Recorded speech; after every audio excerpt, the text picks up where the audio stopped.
Hi, everybody watching at home. My name is Greg.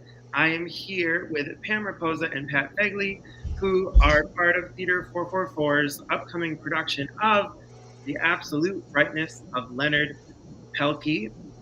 This is an opportunity for us to go live and chat about the show and hopefully drum up some excitement and interest in Theater 444's next production. Hi, everybody. Hello. Yeah, we're excited to have people, so share us out so we can get some folks so they understand and know what the show's about. This is a new one. Yeah, Pam, if we just dive right into a question. Sure.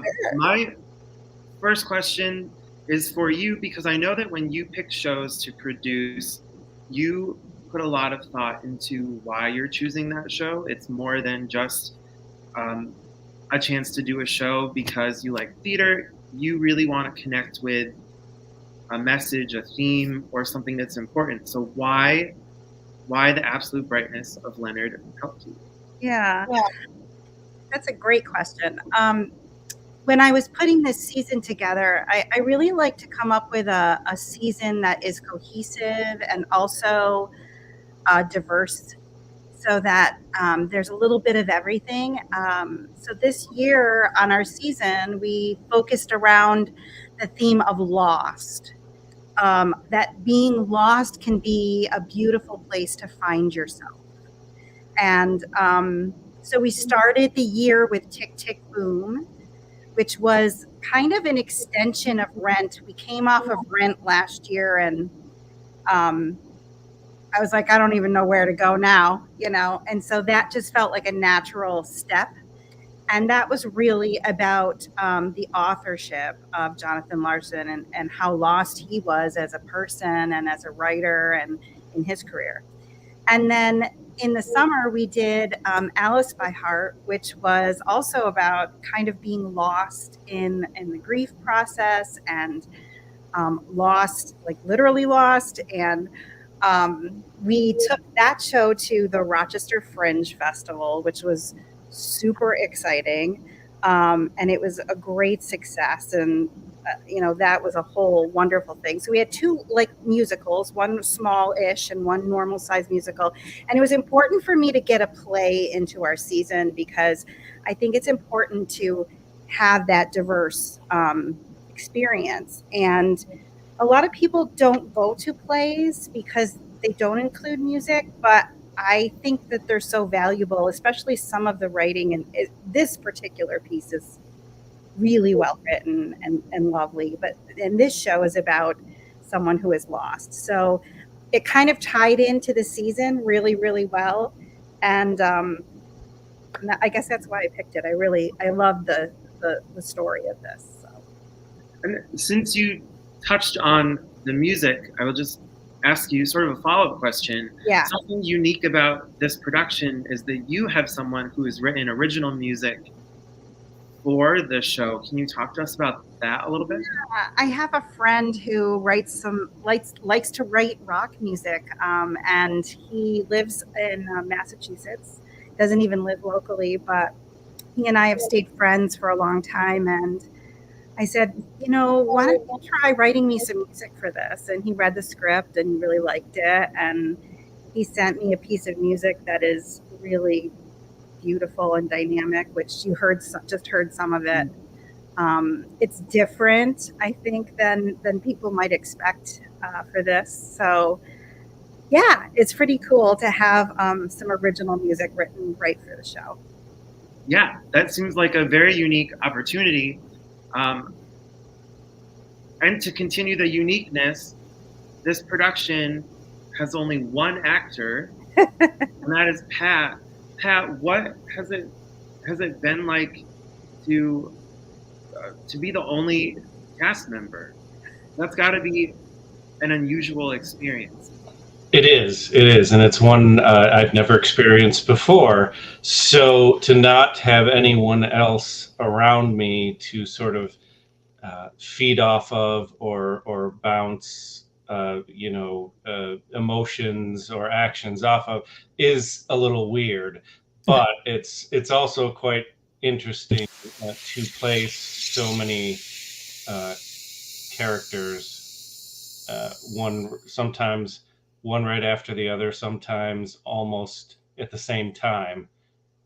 Quite interesting, and a variety of characters of different backgrounds and experiences, ages, genders, nationalities.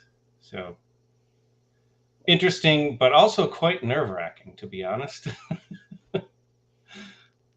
Yeah, I imagine it's been an insane amount to memorize. Yes, and that has never been one of my absolute strong suits as an actor. So it has been a bit of a struggle for me, not in in the negative sense necessarily, just a challenge, I should say. Yeah, absolutely, because no one else is doing the talking. It is all you. You mentioned playing several different characters, and sometimes at the same time. How do you navigate switching between them? Do you have different voices or physicalities or accessories? What do you do to distinguish those characters from each other? Yes. So there isn't much in the way of costume or anything of that nature. So in fact, there's no costume changes. So all of the character changes are expressed through voice, expression, gestures, things of that nature. There are a few props, but there's no.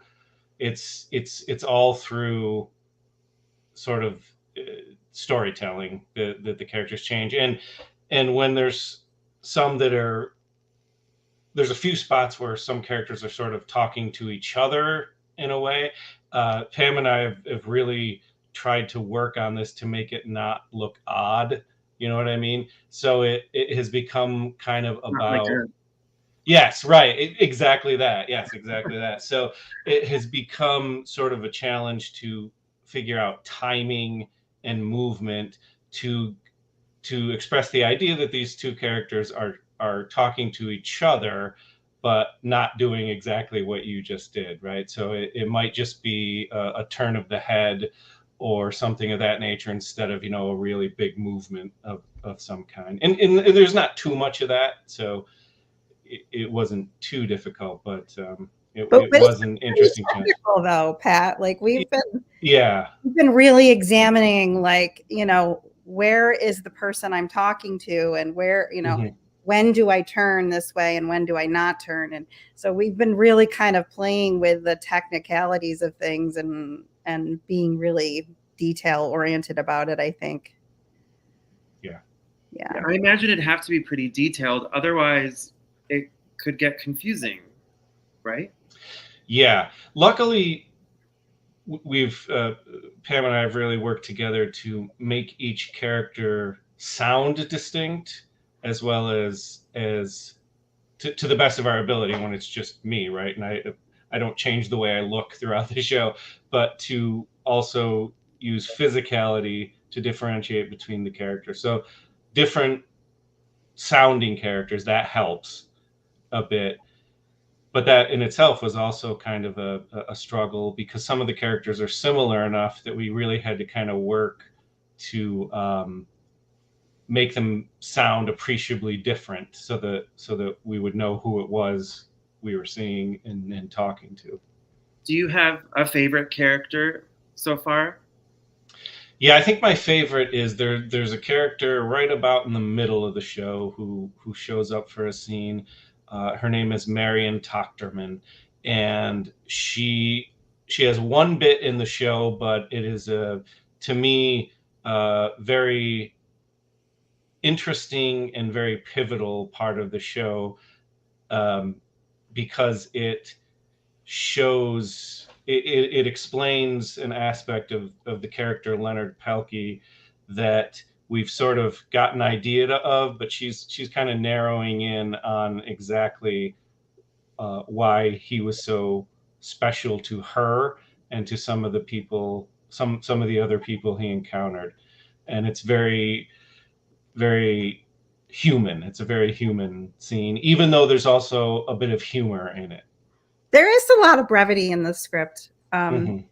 It's light, it's funny. You'll laugh, you'll cry, that kind of thing.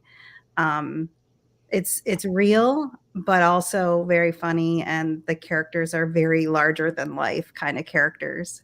But Pat plays the main character of the story is a detective, and he's telling the story to the audience. So that's helpful in the way that we're staging things and the way that he's moving in and out of the characters, because he is storytelling. So yeah. Pat, can we put you on the spot and have a preview of Marion? Sure, I can. Do you want? If that's okay with Pat? Let's talk about what the story's about first, so they know, they have some context. Maybe. Do you want to tell the storyline, Pat? Yeah, absolutely. So, The Absolute Brightness of Leonard Pelkey is the story of a young man who goes missing in a small town in New Jersey. The town is never named in the script, so it kind of represents any small town, but very specifically a northern Jersey small town, because that is one of the accents that we utilize for the show. But Leonard goes missing, and the story revolves around Chuck DeSantis, who's the detective, meeting and interacting with people who were part of Leonard's life to try to find out where he might be. And so he encounters Leonard's family members, friends, people who were not his friends, and a variety of other folks who some who in fact never met him or had anything to do with him, but come into the story for other reasons. And it is how all of that interacts together to tell not only the story of Leonard in terms of the sort of mystery. It's not really a mystery in the classic sense, but just of what happened to Leonard, as well as the effect that he had on the people of the town. Mm-hmm.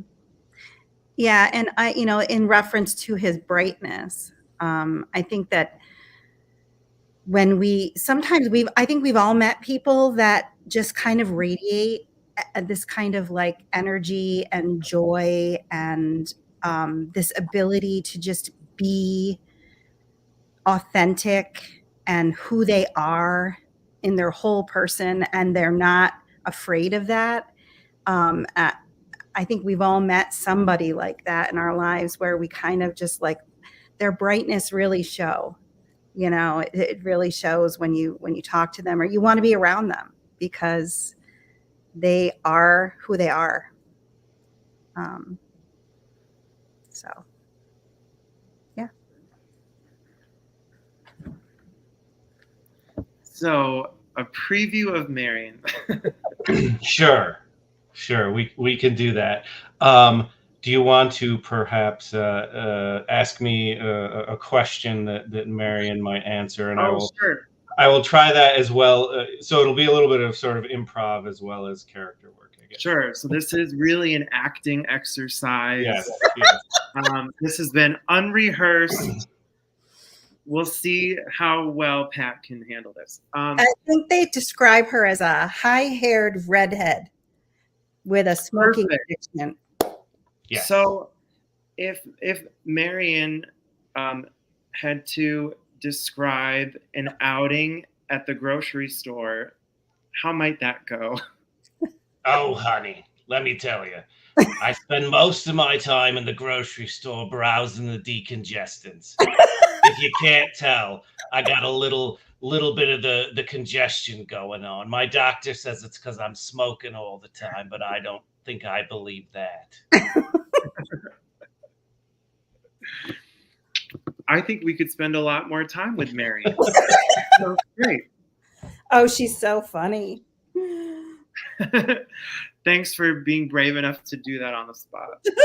Certainly. It's funny because in the show, she mentions being in the grocery store. So you kind of, without even knowing it, you set it up for me to use a little bit from the show itself. What's one of your favorite lines from that monologue, Pat? There's so many good ones in there. There are. I don't. There's Oh. one that I can't really say without giving something away. So, I think it's. What about Oh, I know what it is. It's when she's talking about how Leonard is helping her kind of revamp her look, and that she's getting her hair done, and she says that she says, and so Leonard leaned over me, his breath as fresh as the tic tac, and he says to me, "Mrs. Tocterman, we know that beauty is in the eye of the beholder, but would it kill you to give him something to behold?" That's probably my favorite. Yeah, that's a great line. Oh gosh. We love Marion. She's one of our favorites. She is, and she's she's smoking the whole time. Not for real, so don't worry, folks. There won't be real cigarettes, but Pat, just for comparison's sake, so we can just have a full display of your talent here. Do you have another character that you could jump into and describe their experience at the grocery store? Sure. So I think my other favorite is probably, well, they're all so great in one way or one way or another, but I also really like Ellen, who appears several times throughout the show, and Ellen is a woman who at one point is described as a dame, a woman who might have you leaning against a bar by noon, throwing back shots at Johnny Walker. So she is the closest thing Leonard has to a mother, and she is a very outgoing, very strong-willed woman, and she owns a beauty salon. So she and Marion have some parallels, but they're not the same. So if we can try a little something with Ellen too. Okay, great. I'm ready. Do you want me to give you? Do you want to? Oh, you're the same question, right? Yeah, let's see how they're the same, different. Okay. So when I go to the store, one of the first things I look for is what they're selling in the hair dye, because I need to know what I'm up against. You see what I mean? The things they sell there are so cheap, so cheap. So I always tell people, before you pick something up off that shelf, you come to me at the Hair Today salon, and I'll show you what's what.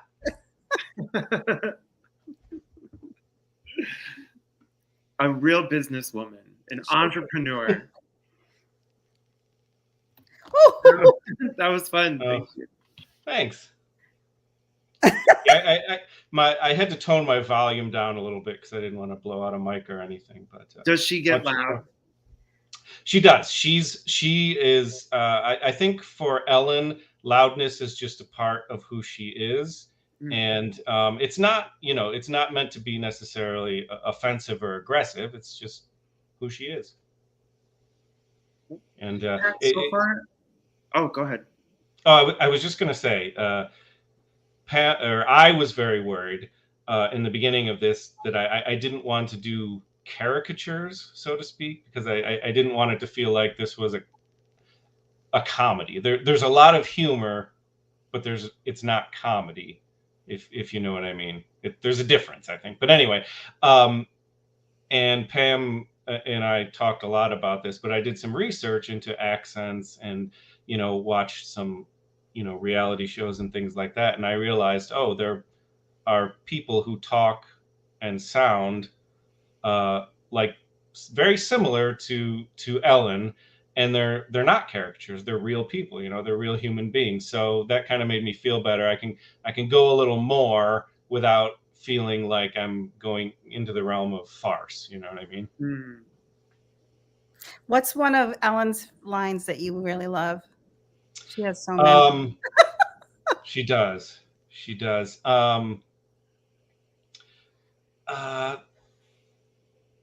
That's That's a good question. She definitely does have some good ones. There's some Ellen has some very funny lines, but also some very human and touching lines. And I don't want to again. I don't want to give anything away. But I think. Well, I'll just. There's a section where they're kind of talking about Leonard and who he is, and she talks about a member of her family, kind of in relation to Leonard, and it's funny, but it also really shows who she is as a person. If that makes sense. I don't really want to say those lines because I don't want to give anything away. Pam knows exactly what I'm talking about, but yeah, sorry. What about the shoe? Tell the flip-flop story. Oh yes, so Ellen talks about how Leonard made his own pair of shoes, and she says, so he went down to Dollar Bob's and he bought half a dozen pair of flip-flops. He cut off the bit that fits between the toe, and he glued each slab of flop to a pair of Converse high tops. You should have seen him. He looked like a demented puppet coming down the stairs and modeling them for us. That's a good one. Yeah. Hence the sneakers. Mm-hmm. Yeah. Very good. I feel like this has been great in getting a sense of what to expect as an audience member. Because this is not something I'm assuming that most people are familiar with at all. So to walk, I guess to be brave enough to buy a ticket for something that you know nothing about, is brave, but you should do it because it sounds like there is obviously a lot of humor and warmth and light, but that there's a really meaningful takeaway from this somewhere that we'll have to go see it to find out what that is. Yeah. Pat, talk about Otto a little bit. Oh, yes. So Otto, we come to find out that Otto is a friend of Leonard's who no one really knew about. He's an elderly German man, or at least that's how we've been playing him. I don't think it explicitly says he's German, but you do know that he's not originally from America. So he's an older gentleman who owns a clock shop in the town, and we find out that he was actually quite good friends with Leonard, and through Leonard was able to sort of come to terms with his relationship with his own son that was not a positive relationship. So he talks about Leonard's uniqueness from the perspective of someone of like a previous generation. So Leonard is very, very much a product of his, not a product of, but a signal of his time. And Otto is very amazed that someone like Leonard exists, because in his time that was not allowed. And he, even in the short time we get to see him, we see that he has a lot of pain about how his relationship with his son evolved and eventually ended. And then to have someone like Leonard come into his life and he sort of get a second chance at having a sort of son or maybe grandson figure. So we should really be paying attention to Otto. Yes. Okay, cool. Should do some Otto, Pat. Oh, some Otto. Talk about the short pants. Yes, he said. Yes, he talks about how he says Leonard. He came in wearing these short, not short, but to hear. It is winter. They are green and red plaid. And I say to him, so why are you wearing these short pants? And he says, they are called capri pants. He says, do you know what Capri stands for? And I say, I don't know. Perhaps it has something to do with the Isle of Capri. And he says, no. Capri is short for capricious. You see, he makes me laugh even when he is not here.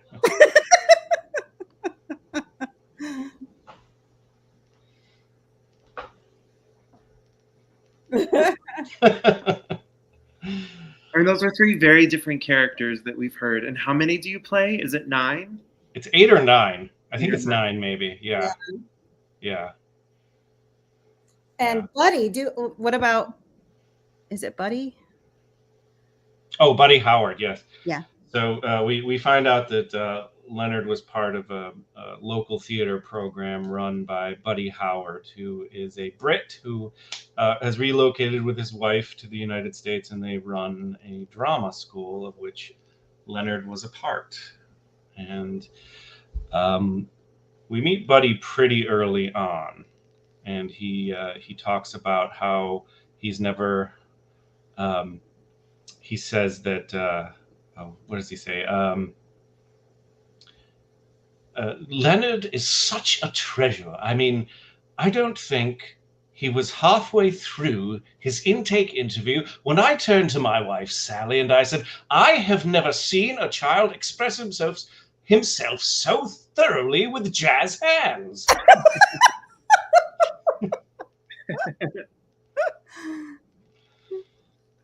Yeah. And he...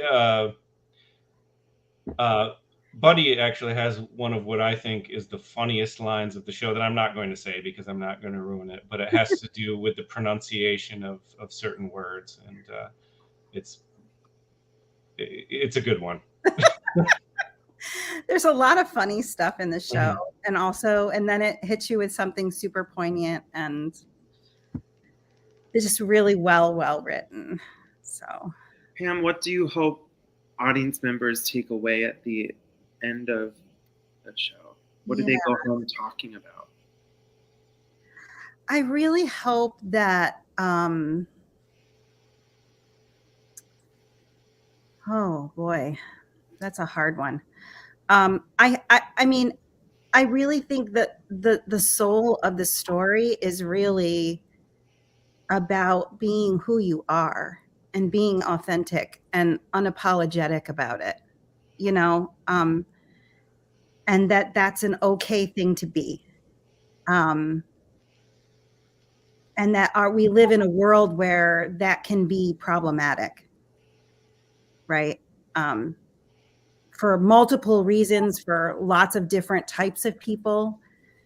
It can be difficult to just be who we are sometimes because of our culture and the world that we live in. But that also our impact that we have on people is so important. And we don't know often the impact we have, because until you're missing and everybody's looking for you, it all comes up like this is an important person to me. And so I think that just knowing that by being ourselves, we can have an impact on others, and everyone will take something different from that. He impacts all of these characters in different ways and leaves them with what is Pat, what is I'm trying to remember the line. Marion says something about he had something about his superpower, Pat. He had he had the ability to really, he has the ability to really see people, not just as who they are, but who they hope to be. It was like a superpower he has. Yeah. So I love that line. To me, that's really what the story is about. Becoming who we can be if we put all that stuff aside. And sure, and seeing that potential in other people. yeah. Mm-hmm. Cool. Mm-hmm. Great. Pam, how do we buy tickets? Oh, yeah. So you just go to our website, www.theater444.com. And let me put the banner up so you can see it. And it'll take you right to our ticketing. It's a limited seating capacity. So we're at the Fatzinger Hall above the Waterloo Library. So it's a small, intimate space, but a really beautiful space. We love being at Fatzinger. They're so good to us there. They're just wonderful to us. And it's a really nice space to be in. So come down to the Waterloo Library and see us. It's going to be a beautiful show. And they've just redone the Fatzinger Hall. They just refurbished the whole thing. So the seating is all new. If you've been to Fatzinger before and you remember those little wooden seats that you squeezed yourself into, those are gone. And there's these beautiful padded seats that are so comfortable.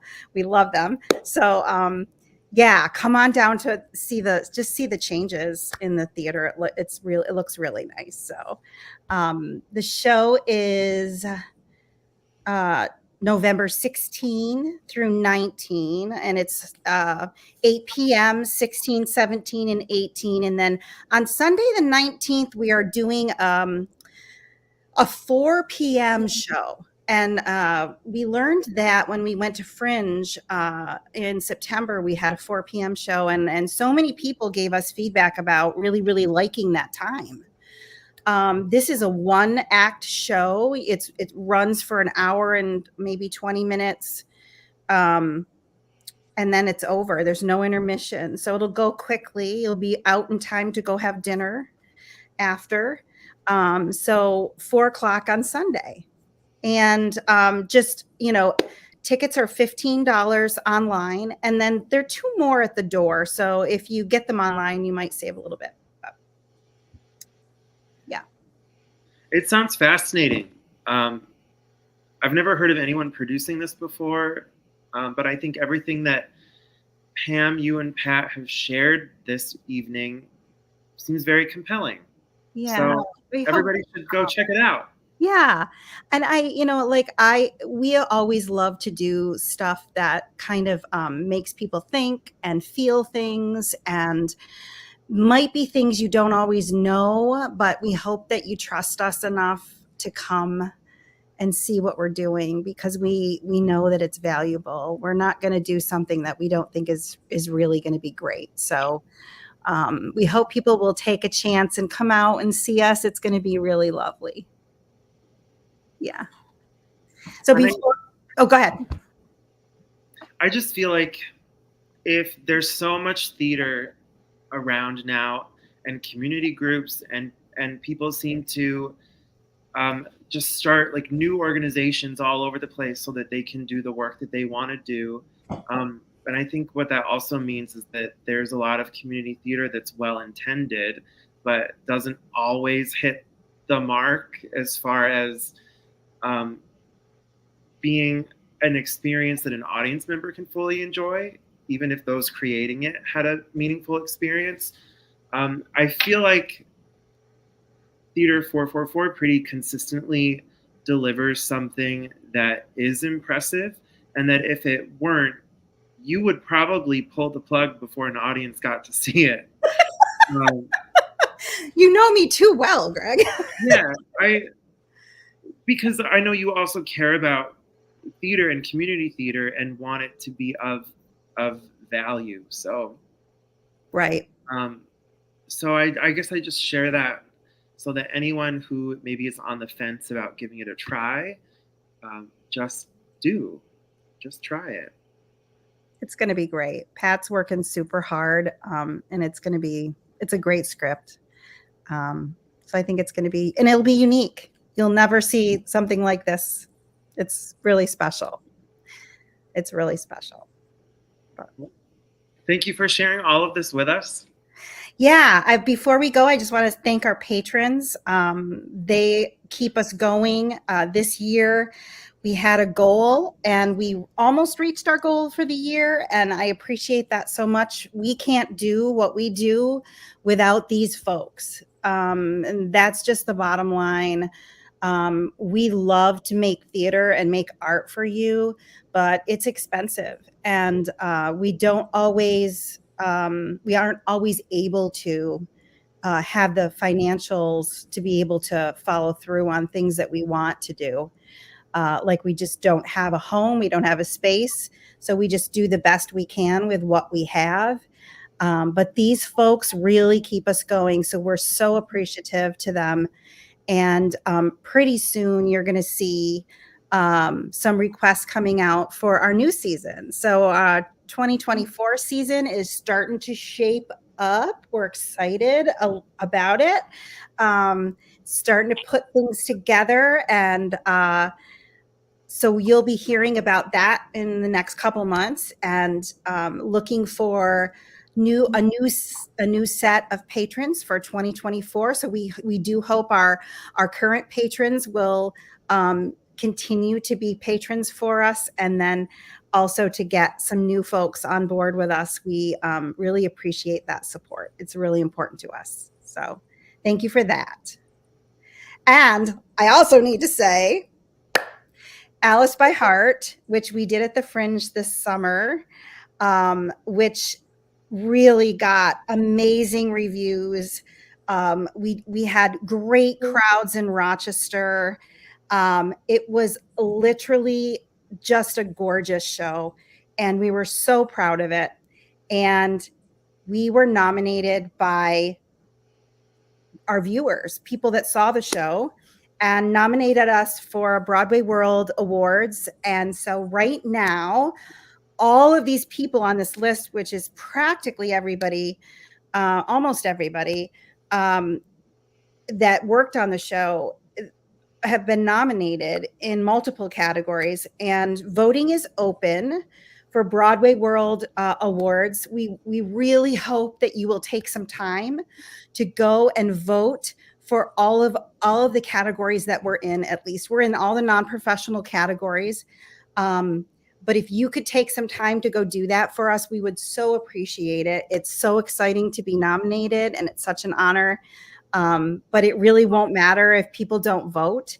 So I will stick the well, I think the link to voting is on our page. It's on our website. It's on our Facebook page, and I can try to put it in the comments now. But you go in, it's kind of a pain. I'm going to be honest. It's kind of a pain. It's not easy to do. But if you go there, you have to put your email address in, and then it will let you vote. Do not get fooled. You don't have to put your credit card in. You don't have to sign up for anything. But you can vote. And then at the end, it will ask you to start an account, which you don't have to do. And then it will send you an email. And in order for your vote to count, you have to confirm your email. So be sure to follow up in your email and just click that confirmation button in your email, and then your vote will count. It won't count unless you do that. So they don't make it easy, but we appreciate our friends that go on and vote. So do that for us. We would really love to win some awards, and that's such a special thing. So we hope you'll do that for us. Great. I think that's it. I think that's it. Okay. We'll have a great final couple weeks of rehearsal, and then we'll see you at showtime. Oh, that's a great quote. Thank you, Stephen Beals. Hi, Steve. Yeah, they are not even in the area. Thank you so much. They've been following us for a long time. It was so nice to see them here tonight. I see my daughter is hyping me up in the chat. Thank you. You still won't get an advance on your allowance. I'm sorry. Kathy, we'll miss you. Yes, Pat is one of our favorite actors too. He really is. Thanks, Kathy. So thank you all so much. And we're going to get back to work. We still have another week and a half, right, Pat? Mm-hmm. To figure it out. So we're excited. Great. So grab some tickets at our website, and we hope you come. I will see you there. Great. I'm going to pop the Broadway World voting link into the chat before we go. We hope you do that for us. So, yay, Greg. Thank you. Thanks, Greg. Good night. Good night, everyone. Thanks so much. Bye.